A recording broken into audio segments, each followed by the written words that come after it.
Shalom. First and foremost, I want to give all praise to Yahweh, Ba'ashem, Yahweh Shai, Ba'ashem Rakakwadash. Double honors to the apostles, the bishops, and the elders of Great Millstone who rule well, as well as teach well. And also peace and salutations to the hopeful elect of the nation of Israel, scattered throughout the four corners of the earth. And the title of this video is going to be The Triumphing of the Wicked is Short. Alright, the triumphing of the wicked is short. All right, and we know the wicked nation of people on the earth, all right, or the biblical Edomites, which are the so-called white people, so-called white men, pursuant to the book of Malachi, the first chapter and the fourth verse, where they would be known as the border of wickedness. All right, where they would return and build the desolate places, which that ancient Western Greco-Roman system, in which they have returned to build those desolate places, that Greco-Roman system, starting in the so-called Renaissance period of the 1400s, where they basically came out of the caves of the Caucasus Mountains and went all throughout Europe, all throughout Europe and Russia, teaming up with certain of the heathen that were around those regions, namely the Ishmaelites, all right, in the religion of Islam to a certain extent, but nonetheless, they pretty much came out of the caves of Europe in the 1400s during the so-called Renaissance period, which the word Renaissance means rebirth, and they basically started, slowly taking over parts of Europe, because before that, during that 1,000-year period when they were living in the caves, all right, Jake was pretty much ruling over Europe and Russia. You had the icons and the different coat of arms that our forefathers, pretty much set up all throughout Europe during what Esau calls the so-called Dark Ages. But after that 1,000-year period was done, Esau came out of the caves. All right. Satan was loose for his little season, like it goes into in Revelation 20. Okay, and Esau basically built back where he left off from, that ancient Western Roman system, which is also known as the ancient Greco-Roman empire or system. All right, and since Esau came out of the caves in the so-called Renaissance period, it's led up to what we see ruling the earth today, which is America, NATO, and the EU. All right. And through this rulership structure, that known as the beast system, America, NATO, and the EU, Esau has ruled with nothing but wickedness throughout the earth: lies, rape, robbery, and murder, slavery, genocide.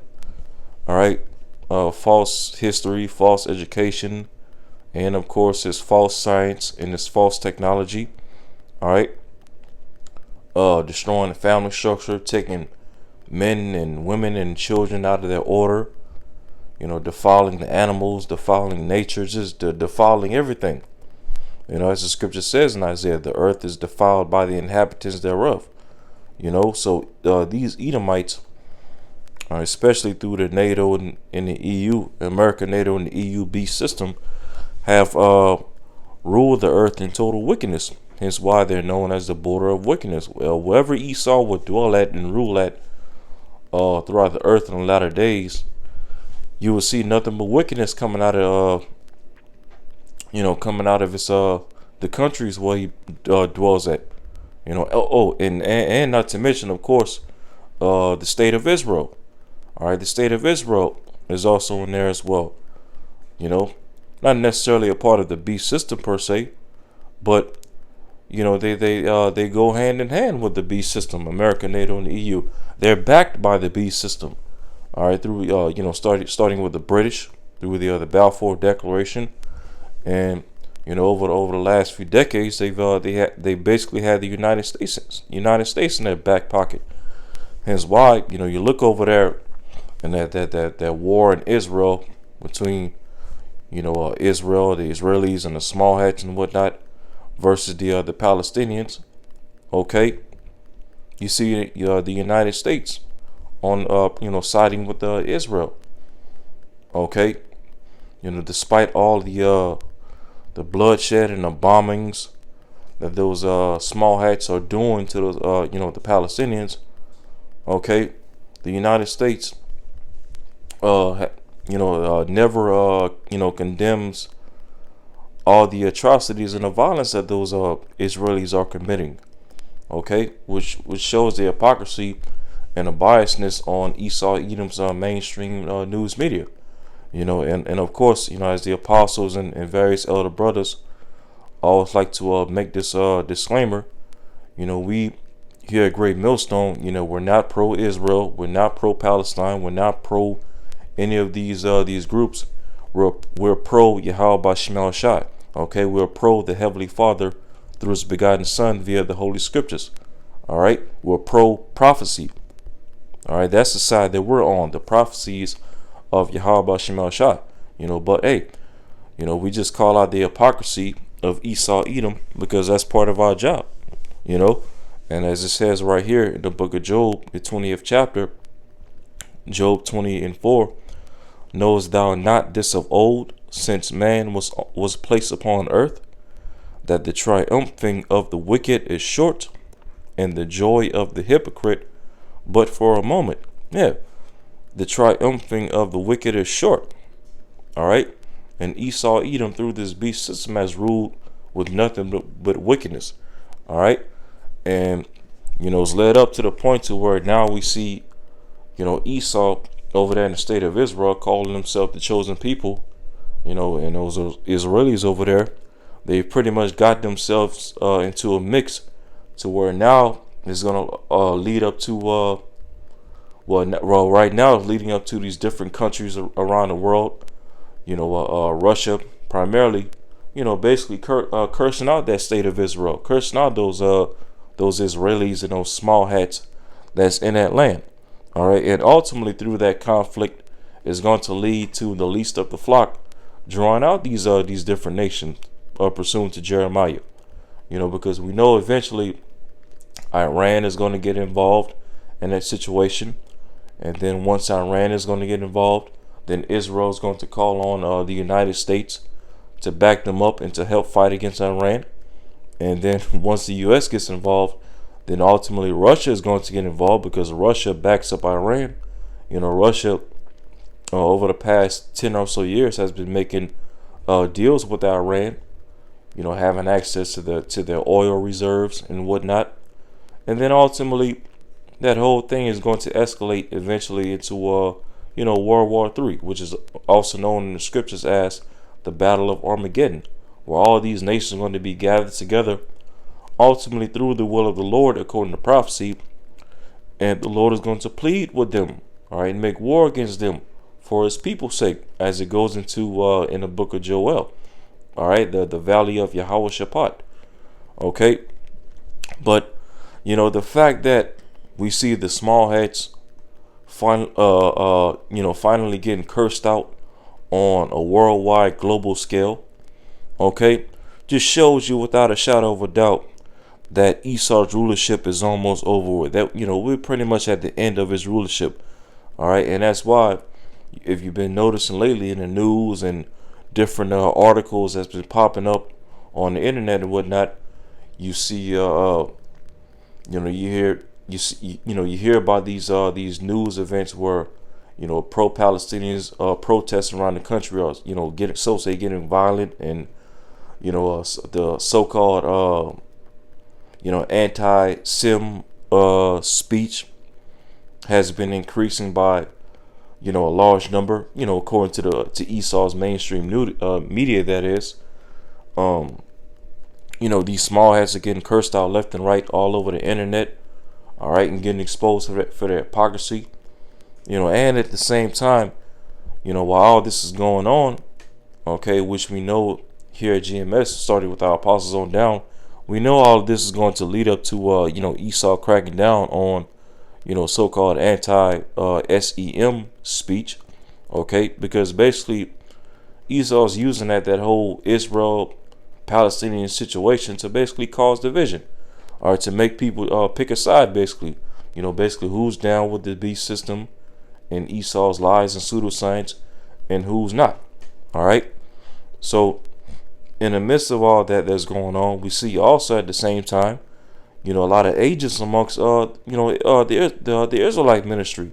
A lot of these Israelite camps and different Israelite individuals and Israelite leaders doing suspect things, okay, doing agent-like things, all right, that can ultimately lead to the ministry being blamed, and we know, all right, or we believe rather, and Esau has his hand in all of this in some way, shape, or form, because a lot of these different camps and these different Israelite individuals are, basically set up by Esau on the left-hand side, all right, and ultimately, if they're not set up by Esau, Edom to do particular things, then ultimately they're agents of Satan, okay, agents of Satan to do certain acts of wickedness to ultimately get the ministry blamed.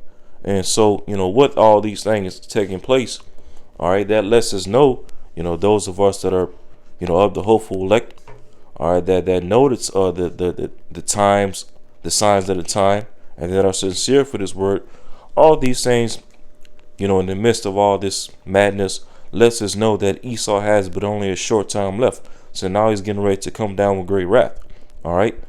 So Job 20 verse 5 again, that the triumphing of the wicked is short, and the joy of the hypocrite but for a moment. All right. Let's look up this word triumphing.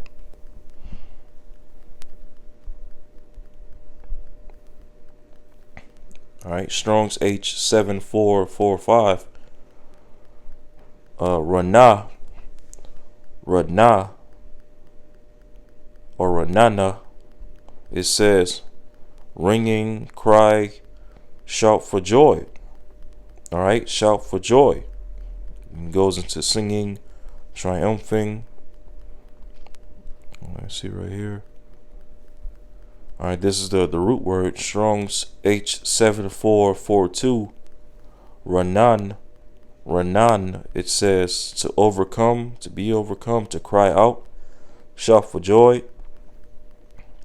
And it goes into to give a ringing cry in joy, exaltation, distress. All right, yeah, like a sing. Like to basically sing out and exalt, like a shout for joy. All right, like a joy of overcoming something. All right, and Esau and his beast system, as it goes into in the scriptures, this beast system was given the power to overcome the saints for a period of time. The true Israelites, so-called Negroes, Latinos, and Native Americans. That's why we're in the condition that we're in right now. At the bottom, being subject to fines and payments and taxes, and having to work for this devil, and having to be subject to his laws and his everything that he has going on in the system. This devil has been given the power to overcome us for a period of time. Due to our disobedience in breaking the Most High's laws in His covenant, going back to ancient times. All right, but now that the elect, the remnant of the nation of Israel has awakened in these latter days, now we, through the Holy Spirit, are overcoming him. Okay, deceit is being quenched. All right, corruption is being overcome, as it goes into an second Ezra, I believe either the 6th chapter or the 7th chapter. The corruption. Now we're the ones that's overcoming him through the Spirit, through the Holy Spirit of Yahweh Shema Shai. All right, and as well, speaking about the downfall of this man's system. Okay, singing a new song pursuant to Revelation, the 14th chapter, which, us singing this new song, this everlasting gospel, starting with our apostles and elders on down to the least of us, is another major sign that this man only has but a short time left.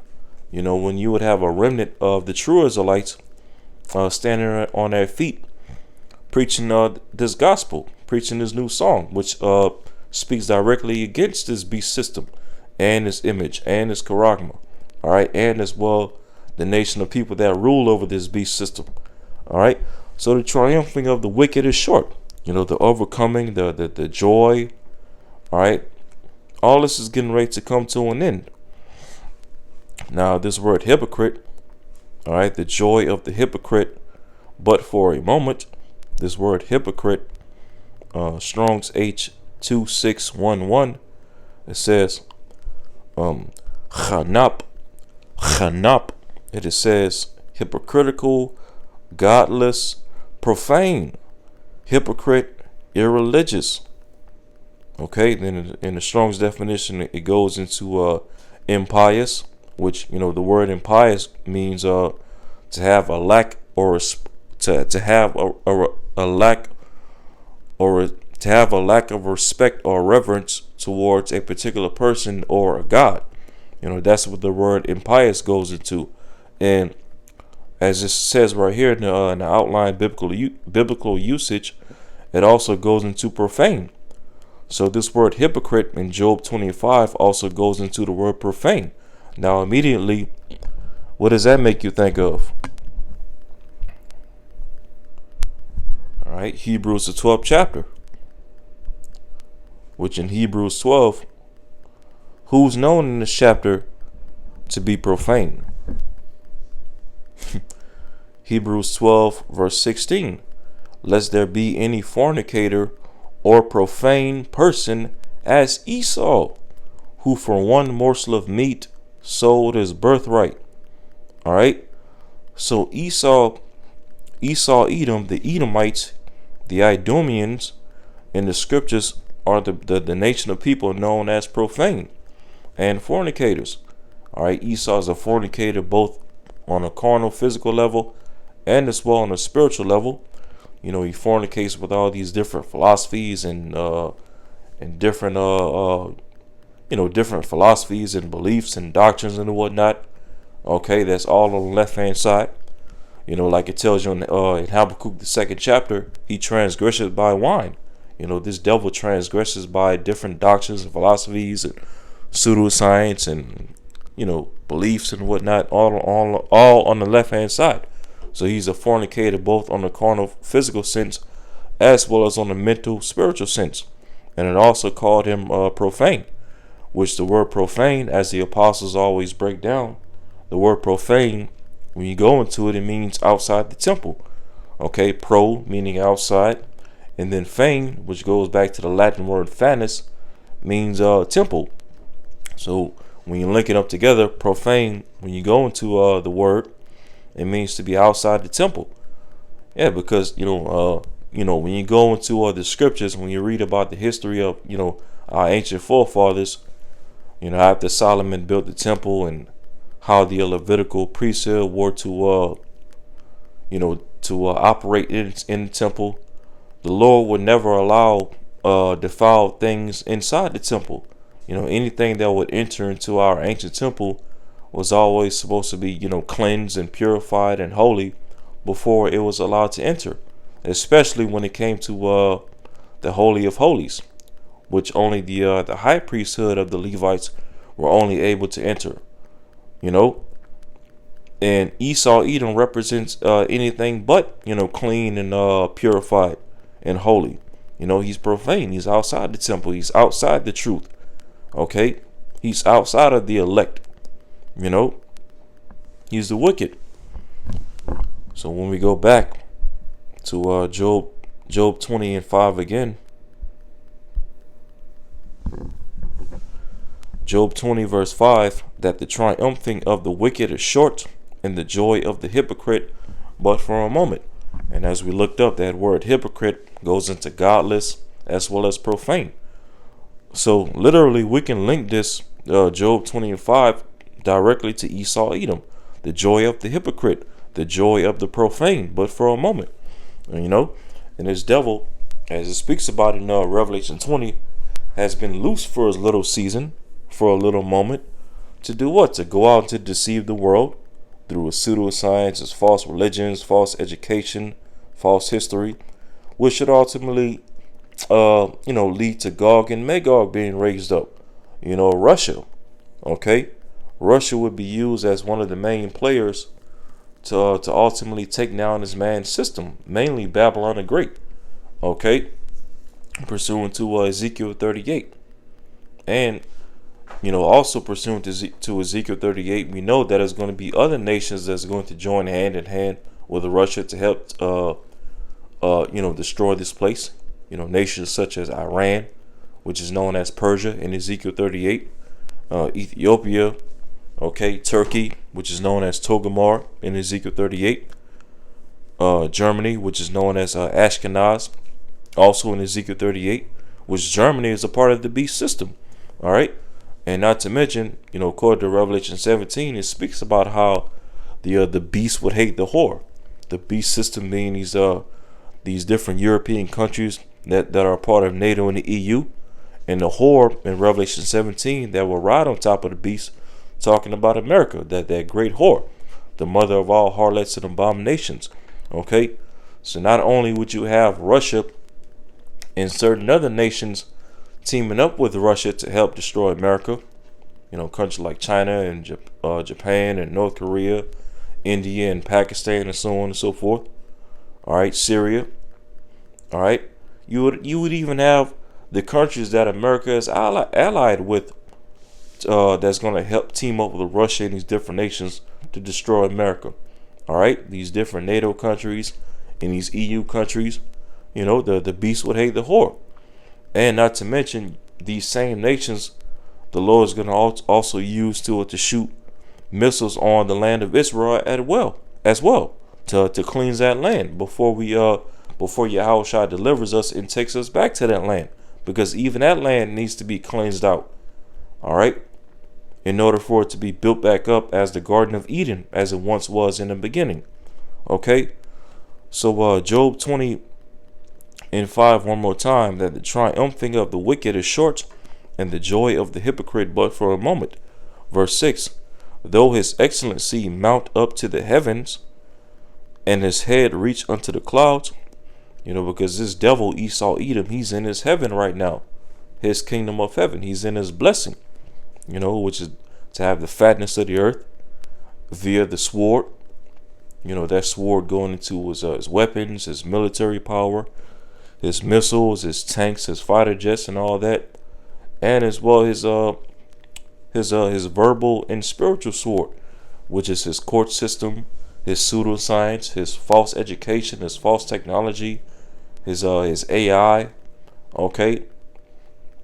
his mainstream news media. That's also a part of his sword as well. This devil, his excellency, his rulership has mounted up to the heavens. Not only on a spiritual sense, but also even to a carnal sense, to a certain extent. This devil has, airplanes and fighter jets, and he has satellites up there in space.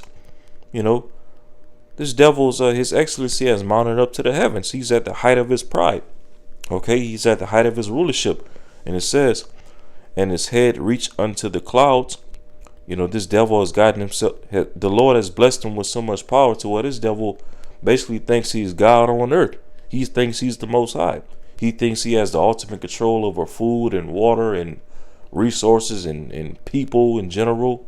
And this devil is going to especially boast himself, when he pushes that charagma. When he, he's going to cause people to take that charagma in their right hand or on their forehead, that CHIP. And when people take that, then this devil is really going to have control over people. He's going to control their minds, their access to buying and selling, their access to certain resources and essential goods and whatnot. He'll basically have control over their lives and have control over their minds. All right, but it says, verse 7, yet he shall perish forever like his own dung. They which have seen him shall say, where is he? Yeah, so this devil is getting ready to perish. It's getting ready to be taken down. His rulership, his beast system.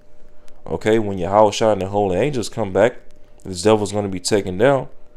All right, and be thrown into 1,000 years of hardcore captivity during the first 1,000 years of the kingdom. And then eventually after that 1,000 years, Obadiah 1:18 is going to be fulfilled, where there should be none remaining of the house of Esau forever. All right. And even as it goes into in the latter part of verse 7, they which have seen him shall say, where is he? Yeah, because people are going to be, wondering when the Lord take this system down. People are going to be wondering after the beast system all over again. Hey, but guess what?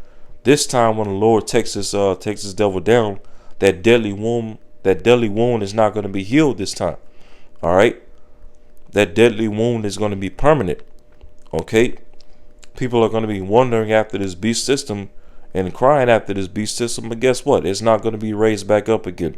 The only system that's going to be raised up when the Lord come back is the tabernacle of David, okay, which is going to establish the kingdom of heaven on earth, all right, where the law, statutes, commandments are going to be pushed forth out of the Holy Land, out of Jerusalem, all right, when the true Israelites are going to be brought back to that land, and we're going to be ruling over these nations with the rod of iron via the law, statutes, and commandments, okay, in the kingdom, all right. So, matter of fact, now let's read all of that, what I just read in the NLT, to the right of your screen. So back in Job 20 and verse 4 in the NLT, don't you realize that from the beginning of time, ever since people were first placed on the earth, the triumph of the wicked has been short-lived, and the joy of the godless has been only temporary, okay? Though the pride of the godless reaches to the heaven, and their heads touch the clouds, yet they will vanish forever, thrown away like their own dung. Those who knew them will ask, where are they? Okay, yeah, and that's, pretty much, sums up what I've been going into in these few verses that I've read. The triumphing of the wicked is short. This devil, his top tribe, so to speak, Amalek, is now being called out, full scale on a global level. The men of the Lord have been calling this man out for years. Now these nations are bucking up and calling this devil out. Bucking up against America and the beast system, bucking up against the state of Israel and the small hats.